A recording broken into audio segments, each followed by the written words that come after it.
I am Steen and I'll be talking about Cosmophobia, or the fear of outer space. Also, for time's sake, I'll be switching to a text-to-speech program.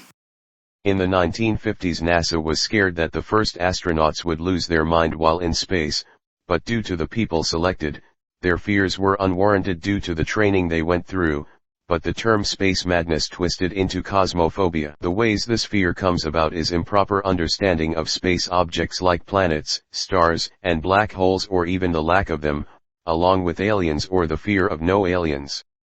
I want to look at one of the planets in the solar system, Venus, for lack of better words, a realistic hell planet staying at an average 867 Fahrenheit or 464 Celsius, with that temperature being able to melt lead and zinc.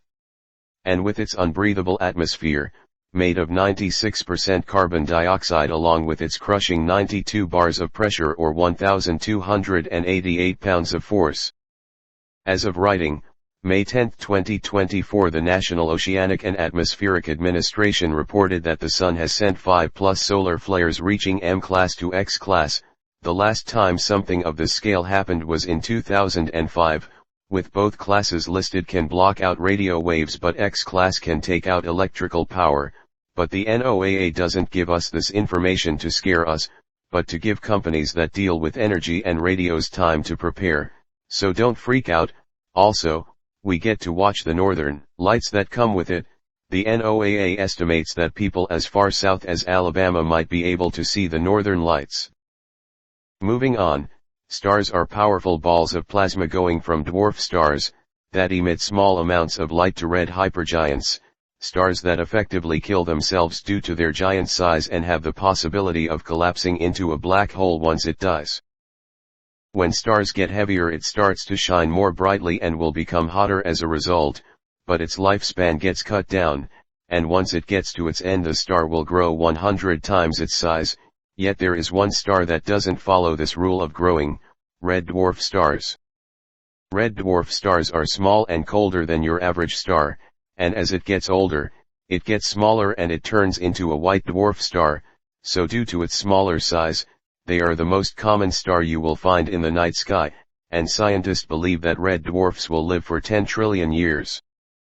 When looking for the biggest of the main sequence stars, stars that are similar to the Sun, we find R136A1, a star that is 315 times the mass of the Sun, and lives for a few million years, but only 30 times the size of our Sun, and due to its massive size, it loses thousands of billions tons of gas every second. The only way we think this type of star is possible, is by merging stars together, because any new mass that could be brought in, is blown away by the gas it's losing. Black holes are spots in the universe where gravity is infinite and the rings around it move at 150 million meters per second or 93,000 miles per second and burning at 18 million Fahrenheit. Due to the gravity and mass of the black hole, light orbits and gets stuck inside a black hole. Along with this, time near the black hole speeds up, so when orbiting, years or thousands of years go by your estimate 1 second. For a person's lifetime, we see black holes as immortal, but they do die by losing mass, but it just takes a very long time, like the universe might have no stars time. So if I made the Sun a black hole, it would roughly have 10 to the power of 67th years to lose 0.0000001% out of all of its mass.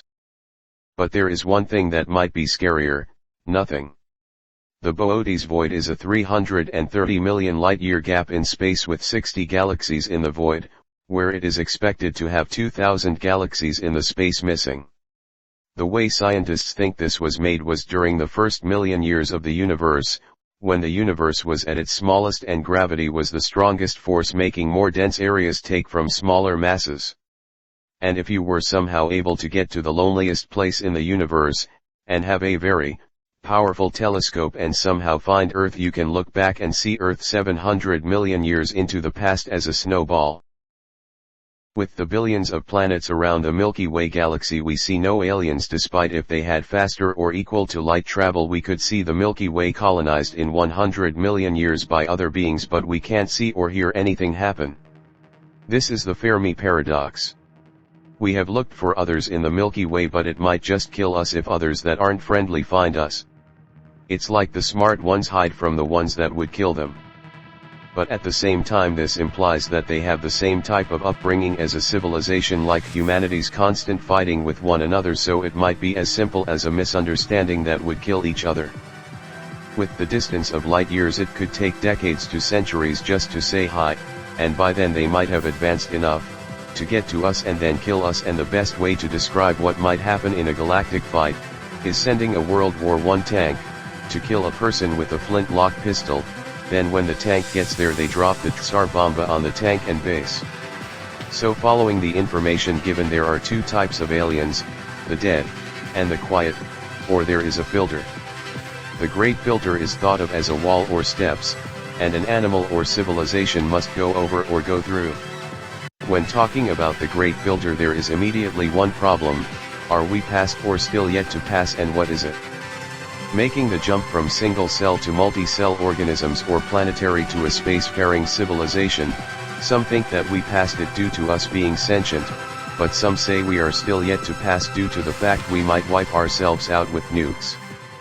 What ways can one overcome this fear is just like any other fear. The CDC explains overcoming fears with needles.